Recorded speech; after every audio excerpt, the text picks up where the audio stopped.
الحمدللہ رب العالمین والصلاة والسلام علی محمد الامین اعوذ باللہ من الشیطان الرجیم بسم اللہ الرحمن الرحیم۔ خواتین و حضرات، ہم نے سورہ بقرہ کی آیت 16 تک کا مطالعہ مکمل کر لیا ہے۔ اس حصے میں قرآن مجید نے یہ بات واضح کی ہے کہ اللہ تعالیٰ نے جب اپنی یہ کتاب اپنے پیغمبر کی وساطت سے اتاری تو اس کی طرف سب سے پہلے کون لوگ تھے جو لپک کر متوجہ ہوئے اور انہوں نے اس کی ہدایت کو قبول کیا۔ پھر اس کے بعد یہ بتایا ہے کہ وہ کون لوگ تھے جنہوں نے یہ فیصلہ کر لیا کہ بات صحیح ہو یا غلط وہ ہر حال میں اس کو ماننے سے انکار کر دیں گے۔ اور اس کے بعد پھر ایک تیسرے گروہ کا ذکر ہوا ہے جس نے مصالحت کی تجویز پیش کر کے یہ چاہا کہ وہ حق و باطل میں التباس پیدا کرے اور اس طریقے سے اپنے لیے حق کو مانے بغیر کوئی راہ نکال لے۔ قرآن مجید نے ان تینوں گروہوں کا ذکر جس طریقے سے کیا ہے اس سے ضمناً یہ بات بھی واضح ہو گئی ہے کہ اللہ تعالیٰ کا ہدایت اور گمراہی کا قانون کیا ہے۔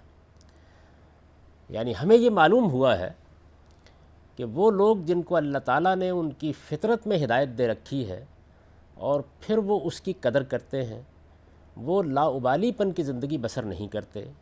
بے پرواہی کی زندگی بسر نہیں کرتے، بلکہ ہر چیز کے بارے میں اندیشہ ناک رہتے ہیں، چیزوں پر غور کرتے ہیں اور ان سے صرف نظر کر کے نہیں بلکہ ان کا سامنا کر کے، ان کا مواجہہ کر کے ان کی حقیقت کو جاننے کی کوشش کرتے ہیں۔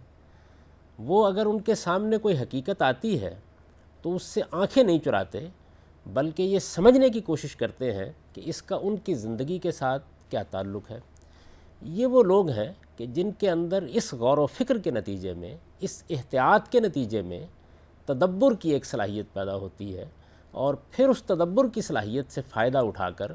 وہ اللہ تعالیٰ کے ساتھ اپنا ایسا تعلق استوار کر لیتے ہیں کہ جب کبھی کوئی ہدایت ان کے پاس آتی ہے تو وہ فوراً اس کو قبول کرتے ہیں۔ قرآن مجید نے اسی طرح کے لوگوں کو یہاں متقین سے تعبیر کیا ہے، یعنی وہ لوگ جن کو اللہ تعالیٰ نے خدا ترسی کی صفت عطا کر رکھی ہے، جو حقائق کے معاملے میں متنبہ ہوتے اور ان کو سمجھنے کی کوشش کرتے ہیں۔ پھر اس کے بعد یہ بتایا ہے کہ اگر آدمی کسی حقیقت کے مقابلے میں ضد اور عناد کا رویہ اختیار کر لے، اپنے تعصبات کو اہمیت دے،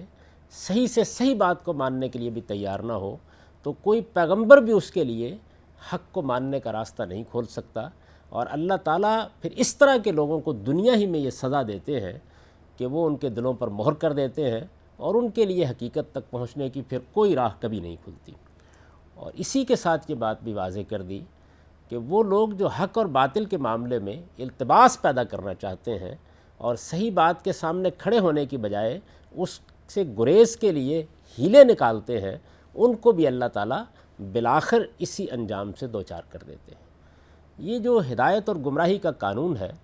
یہ قرآن مجید نے دوسرے مقامات پر بھی واضح کیا ہے، لیکن یہاں بطور خاص اس کے اس پہلو کو نمایاں کر دیا ہے کہ اگر کسی نے حق کو سمجھنا ہے تو اسے کیا رویہ اختیار کرنا چاہیے، اور اگر وہ غلط رویہ اختیار کرتا ہے تو اللہ کس طرح اس طرح کے انسانوں کو پھر گمراہی میں ڈال دیتے ہیں۔